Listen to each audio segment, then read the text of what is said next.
Have y'all heard about this shit going down with Trinity marriage? This is the craziest story I have ever heard, and I've heard some crazy stories, but I have to tell you guys about this because I had to hear it, so you have to. So there's this couple, right? They're called Trinity Marriage. They're the pastor and first lady of a church in Lorain, Ohio, which is like 30 minutes outside of Cleveland if you're not that familiar with Ohio. Okay. So they are very well liked by their community. They do like food drives and toy drives and like charity stuff.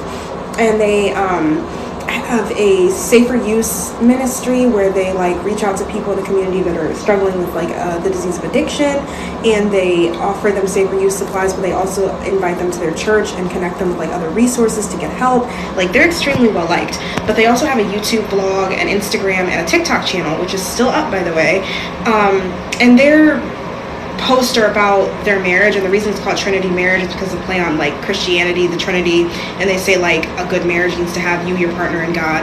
And a lot of people love their channel so much because it's not super preachy, like, oh, women must obey. No, it's like none of that. It's like them trying new things together, like new types of food, and there's a video where they go skydiving together, and they post a compliments challenge. Like, it's all just super cute stuff. They just seem like the happiest couple. It's adorable. So everybody loves them. I didn't follow them, but I used to see their videos like pop up all the time because they're popular. So one day they get on there, and the husband, their names are Darrell and Keisha, by the way. So the husband, Darrell, he gets on there and he says that he's been praying about his marriage, and he feels like God was telling him, like, turn one of the bedrooms in the house into a walk-in closet for his wife Keisha, and he was going to turn the basement into a man cave for himself. They have a nice house, but like it's not like, you know, it doesn't have walk-in closets.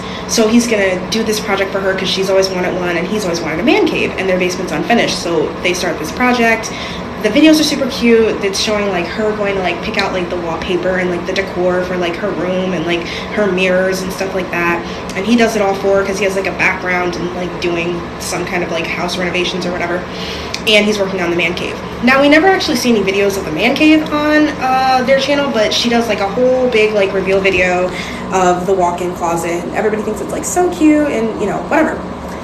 They also, though, say in their video when they first announced that they were doing this that neither of them were ever going to go into the other's space. So he wasn't going to go into her walk-in closet and she wasn't going to go in the man cave, just so that they can have like separate places in the house to like have some time apart, which is not a bad idea for a couple. And like, if they're arguing, they'll just go get space, because they said like it's better for us to just go take space in our own home than leave when we're upset, right? Okay, so one day after all this is finished, I don't know how much time has gone by, maybe like a month or two, I don't know. But the wife comes in, all this happened this year, by the way, like this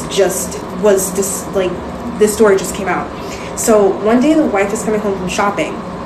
She comes in through the garage because they have an attached garage. She comes inside and she has a bunch of bags or whatever. She was shopping, and there's this woman in her house because I guess the door led straight into the kitchen. So she comes into the kitchen, she sees this woman in there. The woman's like one looking, you know, and the woman is like clearly messed up. Like she's a little bloody, like she's got something weird on her ankle. Like she just looks like you could tell something's wrong. This woman doesn't hesitate. As soon as she sees the wife, she grabs one of the kitchen knives and she lunges at her. And the wife, like, I think she literally just dropped all the bags and she ducked to get away from her. And she crawled really fast over to their kitchen because this couple believes in pew-pews. So she pulls it out. And by the time that she stands up and the woman's lunging at her again, she just fires, because she just walked into her house. There's somebody in her kitchen lunging at her with a knife. Like, it's it's life and death right now.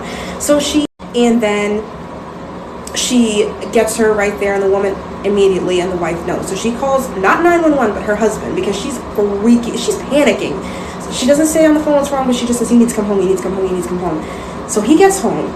He starts panicking immediately, and who knows how long they just were like in this state of panic, but they were like, you know what, we've got to do something, like we've got to figure this out. And the wife wants to call the police because she's like, I can't believe what I just did, but you know, it all happened so fast, I should have tried to talk to her. And the husband's like, babe, like you could go to jail, like we can't call them like this, like we've got to just, and the wife's like, no, like we have to do the right thing, we have to. And he's like really against it. He's like, listen, I want you to just go relax, try your hardest to forget about this. I'm gonna take care of her, you know what I mean, get rid of the evidence, and we're just gonna move on because we can't report this. So meanwhile, while all of this is happening, there's a man who not like right then, obviously, like a week or so later, gets on Facebook and says that his sister is missing. He hasn't seen her. She is an addict, but he's made her promise always to stay in touch with him. So they stay in touch frequently. They do not go more than like 2-3 days without talking. And he's gone to the house that she knows that she usually stays at, which is kind of like a trap house, sadly. But the people there do look out for her. Like, they're not bad people. She's been there for like a long time. Like, he knows her routine. And he helps her out when he can, but she just doesn't want to get help, or she's gotten help in the past and relapses, so he does the best he can. He says that she's been missing. The wife is scrolling on Facebook. She sees this post and she just falls apart. Like, she cannot handle it. So she goes to the police. She doesn't tell her husband. She goes to the cops. She turns herself in. She admits to what she did.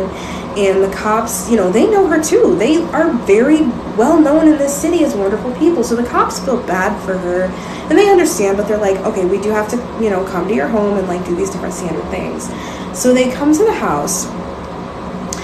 And I think when the cops first get there, the husband isn't there. But then eventually the husband pulls up. He sees that the cops are at the house. He calls his wife. He's livid. He's like, why are the cops at our house? What did you do? What did you do? And she's like, I couldn't take it anymore. I'm sorry. I had to turn myself in. And he's just acting totally different.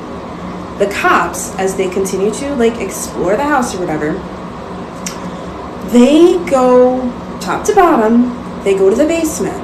Guess what? There is no normal man cave down there. They don't find neon beer signs and cans of whiskey and sports memorabilia and a dartboard. But what they do find is that the basement is soundproofed. There's a bed, there's a bucket, and there's a chain attached to the cement of the basement. Mind you, it was his idea that he and his wife never go into each other's spaces. The woman that was in the kitchen had been kept in the basement by the husband the whole time. The pastor. So what she had, I guess, something hidden on her that was like, or maybe she was able to access like some cement. I don't remember. You guys can look it up of how she did this, but she was able to eventually break the chain. And she was trying to get out of the house. Now, she had no idea what the wife knew and didn't know. All she knew is that she needs to get out of this house. And she was afraid. So she attacked the wife. And then the wife attacked her back. Because, again, this is life and death. She's lunging at her with a knife. So it turns out that this was all the husband's doing. And when they find that downstairs, they go looking for him. And he tries to, like, escape. He tries to, like, run away. He tries to disappear. But they catch up with him. Eventually, he has to lead them to the BODY, and now he's on trial for what he did. But here's the part that makes it even worse, though. Remember how I said it was going to be a man cave for him and like his buddies to watch sports? Men were actually coming over to the house, like men from the church, like the deacon, the usher, like church treasurer, like the higher, like the people that are in the pastor's circle. All of those men knew and participated. So not only is the pastor of their church under arrest, but other men from the church are under arrest, under investigation. Everybody's going to trial. Wives are devastated. Children's lives have been screwed with now. This was a church. This was a... Look up Trinity marriage, y'all. Look up the Trinity marriage story.